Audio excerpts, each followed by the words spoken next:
একটা আইফোন যার দাম কয়েক হাজার টাকার কিস্তি, কিন্তু সেই কিস্তির টাকা নিয়ে একটা পরিবারের ভেতরে যে ঝড় উঠেছিল তা থামলো 3টা প্রাণের বিনিময়ে।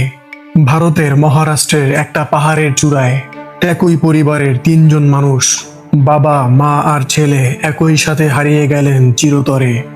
এমন কি ঘটেছিল সেদিন, চলুন জানি পুরো ঘটনা। तुम्ही बाहेर पडलेलं केव्हाही बरं.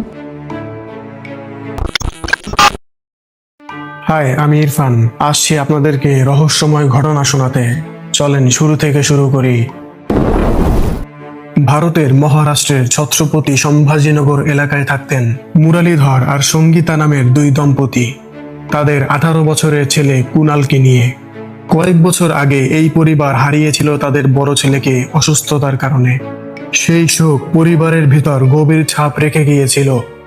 মা সঙ্গীতা এরপর থেকে আলাদা থাকতে শুরু করেন। তার নিজের একটা ইউটিউব চ্যানেল ছিল, এমনকি মাঝে মাঝে তার ছোট ছেলে কুনালকে নিয়ে ভিডিও বানাতেন। সম্প্রতি শখ করে কিস্তিতে একটা আইফোন কিনেছিলেন কুনাল, কিন্তু কিশোর বয়সে এই বড় খরচের কিস্তি শোধ করার সামর্থ্য তার ছিল না। মাসের পর মাস কিস্তির টাকা নিয়ে পরিবারের সাথে তার বিরোধ বাড়তে থাকে। দিনটা ছিল শুক্রবার।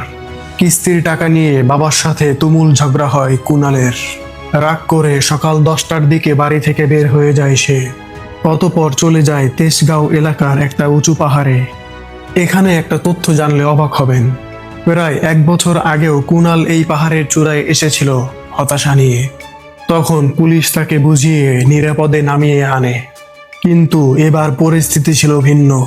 খবর পেয়েই তার বাবা ছুটে যান পাহাড়ে এবং ছেলেকে ফিরিয়ে আনার চেষ্টা করেন। অনেকক্ষণ ধরে বোঝানোর চেষ্টা করার পরেও কুনালকে তার সিদ্ধান্ত থেকে ফেরাতে পারেনি কেউ। এক পর্যায়ে একাধিক ফোনের ক্যামেরা চালু থাকা অবস্থায় বাবা ও ছেলে দুজনেই পাহাড়ের চূড়া থেকে নিচে পড়ে যান।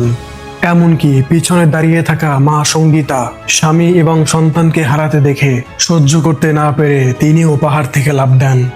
আর এই 3জনই ঘটনাস্থলে মারা যায়।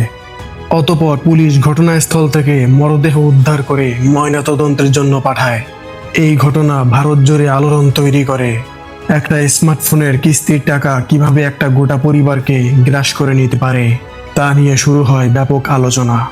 সামাজিক মাধ্যমে অনেকে প্রশ্ন তোলেন, শুধুই কি একটা ফোনের কিস্তি, নাকি এর পিছনে ছিল গভীর মানসিক চাপ? পরিবারটি আগেই একজন সন্তান হারিয়েছিল, সেই ক্ষত হয়তো পুরোপুরি সারেনি। এই ঘটনা মনে করিয়ে দেয়, একটা ডিভাইস, একটা স্ট্যাটাস আর এক মুহূর্তের ক্রোধ কতটা ভয়ানক পরিণাম ডেকে আনতে পারে তা কল্পনাও করা যায় না।